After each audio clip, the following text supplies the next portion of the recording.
back to my YouTube channel. Hari ini aku sama Febri lagi. Kita turun dulu. Ini di depannya. Iya. Keliling nggak sih? Beda harusnya sana nggak sih? Ya udah benar. Jadi kita menghadiri acara kajian apa?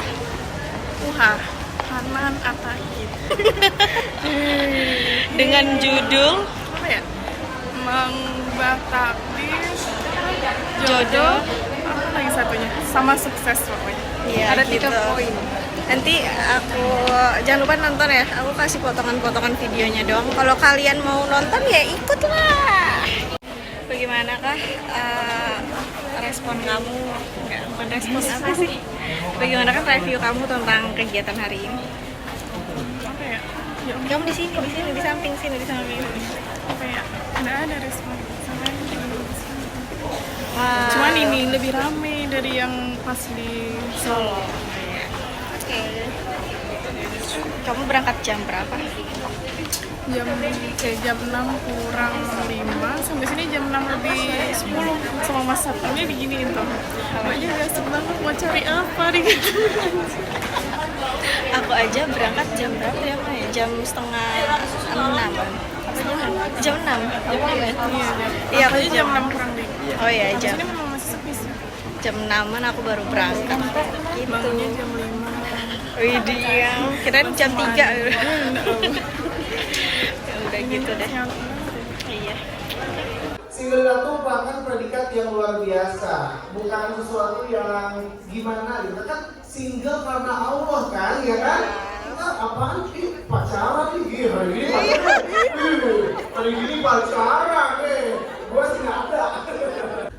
Udah hikmah berarti udah. Oh, coba. Kalian minggu pagi ngapain? Hah? Di rumah? Tiduran? Olahraga? Kurang mantap lah. Kita mau kajian. Seringan Jogja. Mohon maaf Ikhwan. Kurang respon Ikhwan. Assalamualaikum. Oh, Yogyakarta. Gurunda Ustaz Hanan Ataqib. Tepuk tangan. Perasaan tadi aku keluar dan ngeluarin handphone. Biasa aja. Masya Allah. Assalamualaikum Ustaz. Sehat? Silahkan ya. Alhamdulillah. Gimana kabarnya Ustaz? Alhamdulillah, kamu nih sehat, kamu nih? Alhamdulillah, semangat banget ini. Alhamdulillah, teman-teman semuanya sehat? Masih jomblo? Alhamdulillah ya, jomblo itu anugerah kamu nih. Betul sekali Ustaz. Karena dengan menjomblo kita belajar sabar. Tuh, sabar ya. Enggak ya. Saya nanti kalau udah lulus kerja apa ya? Nanti kalau udah lulus SMA, keterima nggak ya di kampus favorit?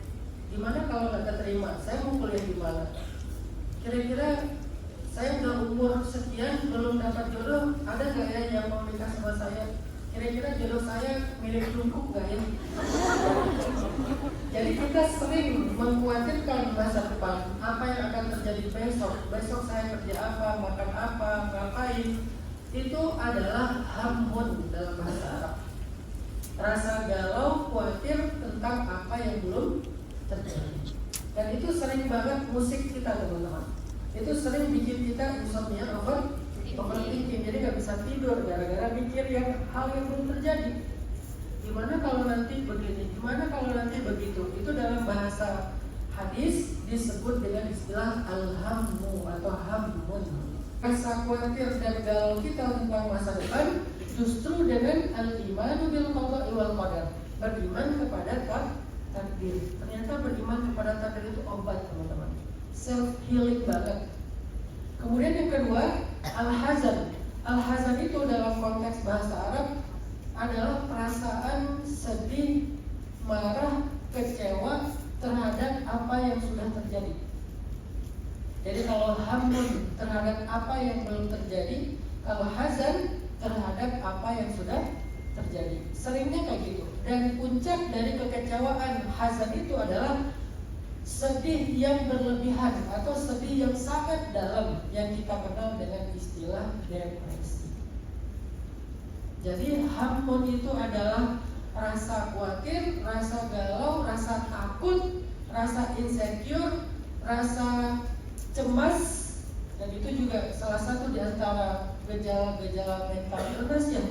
Sedangkan hazan rasa marah yang luar biasa, sedih, kecewa, gak nerima, gak ridho, atau rasa tertekan yang luar biasa, itu namanya hazan. Dan itu juga obatnya adalah al-imanu bil qada wal qadar, beriman kepada takdir. Setiap hari yang saya temukan adalah aib, setiap hari yang saya temukan adalah ujian, setiap hari yang saya temukan adalah marah, bentak, suara berteriak. Gak ada yang baik dari dia, Ustaz. Gimana saya meyakini bahwa dia yang terbaik bagi saya? Wa asa an takrahu syai'an wa huwa khairul lakum wa asa an tuhibbu syai'an wa huwa syarrul lakum wallahu ya'lamu wa antum la ta'lamun. Itu nasihat dari Allah. Allah yang menjawab, bukan saya. Ketika kita bertanya, ya Allah, katanya takdir itu yang terbaik, pasti ada kebaikan di dalamnya. Kok saya tidak menemukan kebaikan dalam takdir jodoh saya? Semuanya tentang aib, celah, dan keburukan. Allah jawab, bisa jadi kalian membenci sesuatu padahal itu baik untuk kalian. Bisa jadi kalian menyukai sesuatu padahal itu buruk untuk kalian. Kok bisa gitu sih? Kok kita bisa salah paham? Karena wallahu ya'lamu wa antum la ta'lamun. Allah lebih tahu sedangkan kalian tidak tahu. Jadi pesannya jangan sok tahu, tapi itu bukan ayat. Itu pesan setelah ayat. Jadi cari di mana ayat jangan sok tahu, nggak ketemu. Nggak ada ayat jangan sok tahu. Usri yusra, bersama kesulitan ada kemudahan, bersama kesulitan ada kemudahan. Jadi kalau kita mendapatkan takdir sulit, sebuah kesulitan, dan kita gak menemukan kebaikan apapun di dalam kesulitan itu, maka pakailah ayat al-insyirah. Berarti kalau bukan dia kebaikan dalam hidup saya yakin kebaikan datang lewat dia. Kalau bukan dia kebaikan, maka kebaikan itu datang lewat dia. Boleh gak saya minta dirubah takdirnya? Boleh. Maksudnya Ustaz ganti orangnya? Enggak. Gimana maksudnya? Yang dirubah itu bukan kejadiannya, tapi keadaannya. Yang dirubah itu bukan kejadiannya, tapi keadaannya. Kalau kita ditakdirkan menikah sama fulan, yang tadinya kita memandang dia itu kayaknya jelek banget ya, kayaknya kita memandang dia itu rendah banget, hina banget, najis banget ya. Najis banget kalau gue. Kan ada yang ngomong kayak gitu kan, saking benci sama suaminya. Tiba-tiba dia ngeliat suaminya, keadaannya berubah. Dia ngeliat suaminya tuh kayak fans ngeliat idolanya. Di rumah. Pernah gak istri kayak gitu sama suami? Belum, Ustaz, makanya nikah. Udah nikah, Ustaz, belum bisa kayak gitu. Makanya doa, minta dirubah takdir, ya Allah, jadikan aku fans suamiku. Jangan berharap saya pengen ganti pasangan, Ustaz. Jangan berharap ganti, tapi berharap keadaannya berubah. Tiba-tiba dia jadi soleh, rajin sholat, pengasih kepada anak-anak, dermawan kepada istri. Ya istri mah asal udah dermawan udah cukup sih. Enggak ya? Kasih sayang, romantis, berubah keadaannya. Tiba-tiba dia jadi orang cowok paling ganteng di muka bumi dalam pandangan istrinya. Tiba-tiba dia jadi cewek paling cantik di muka bumi dalam pandangan suaminya. Keadaannya berubah, dan itu udah lebih dari cukup untuk kita bangga. Jika teman dekat kita punya hutang kepada kita, bolehkah kita tidak menagihnya atau mengingatkannya karena kita masih merasa cukup, walaupun kalau dipikir-pikir ya kita butuh itu maksudnya. Soalnya kan kesulitan gitu, soalnya teman dekat rusak, takut rusak pertemanannya. Terus saya pernah dengar ceramah lebih baik utang itu ditagih atau diingatkan karena nanti kasihan sama yang berutang. Tapi kalau jika dibilang lupa, dia nggak mungkin lupa karena hampir tiap hari itu ngopi sama saya.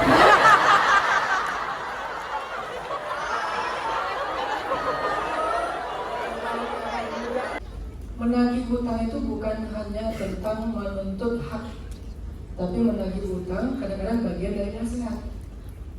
Jadi bukan sekedar menuntut hak, tapi juga nasihat. Karena orang yang berhutang ini ada yang butuh, ada yang mentalnya memang senang berhutang. Sehingga kalau kita ketemu dengan orang yang butuh, sebaiknya mudahkan dia dengan tidak menagih. Kalau kita masih mampu, tapi ada kalanya orang yang kalau kita nggak nagih, mentalnya makin rusak. Sehingga kita menagih dia bagian dari menasihati dia tentang tanggung jawab. Makanya semuanya itu nggak bisa digeneralisir, harus ditagih, biarin aja, tergantung case-nya apa. Jadi kalau misalnya case-nya adalah orangnya baik, orangnya amanah, nggak pernah hutang, sekali-kali dia hutang karena emang dia butuh banget dan kondisinya emang belum siap bayar hutang walaupun dia udah janjiin, mudahkan dia. Dan orang yang memudahkan orang lain dalam membayar hutang dianggap sedang bersedekah setiap hari senilai hutangnya. Kalimat yang tepat itu sebetulnya bukan Allah tidak menguji hambanya di luar batas kemampuan. Itu nggak tepat kalimatnya. Tapi kan ayat Ustaz, ya, tapi bukan kesana arahnya. La yukallifullahu nafsan. Allah tidak membebani seseorang di luar batas kemampuan. Itu maksud ayat ini. Ayat ini lagi ngomongin tentang taklif. Taklif itu istilah fikih, teman-teman. Taklif itu artinya beban syariah. Orang kalau udah balik, akil balik, itu ada taklif namanya. Jadi kalau udah akil balik namanya, dia dikasih taklif. Taklifnya apa? Wajib sholat, harus menutup aurat. Taklif orang yang sudah kaya, membayar zakat, berhaji, itu namanya taklif. Kalau dia nggak mampu, maka tidak ada taklif. Misalnya dia sakit, ya udah nggak puasa. Misalnya dia miskin, ya udah nggak usah bayar zakat.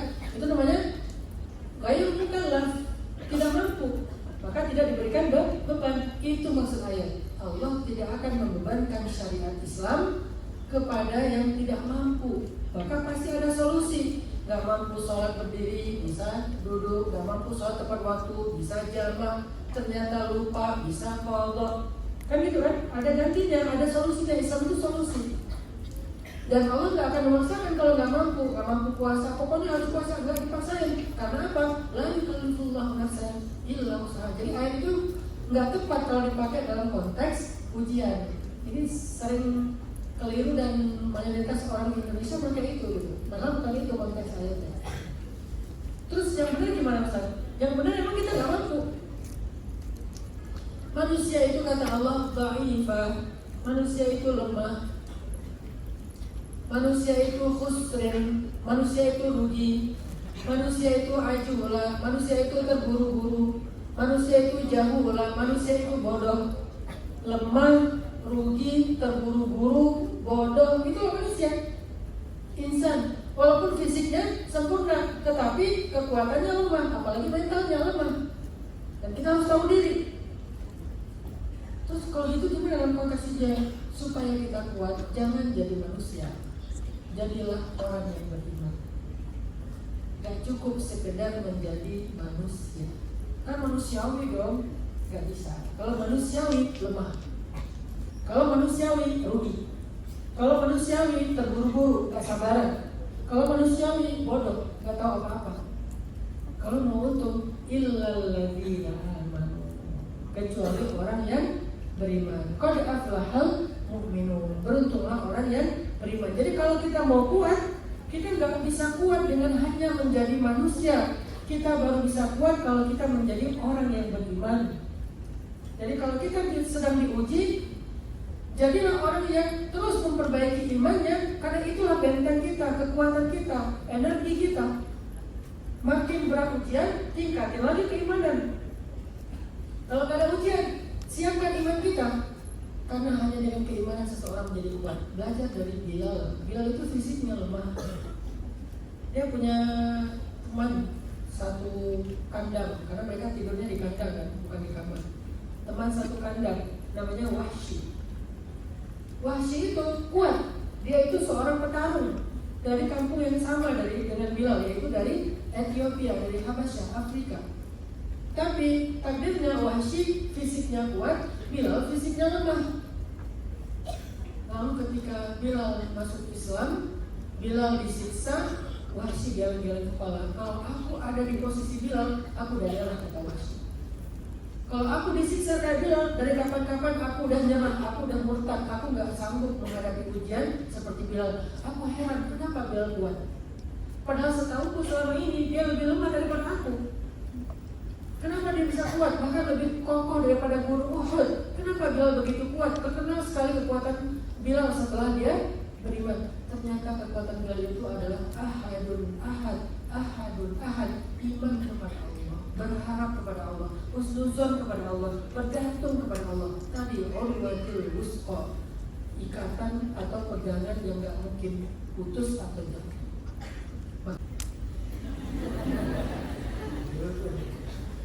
Tapi ini jangan saya yang jawab, yang jawab adalah hadis. Bagaimana keadaan perempuan yang menikah lagi setelah suaminya wafat?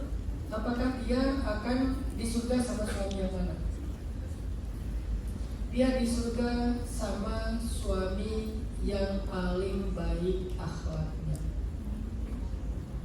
Dia di surga bersama suami yang paling baik akhlaknya. Kalau dia punya 10 suami,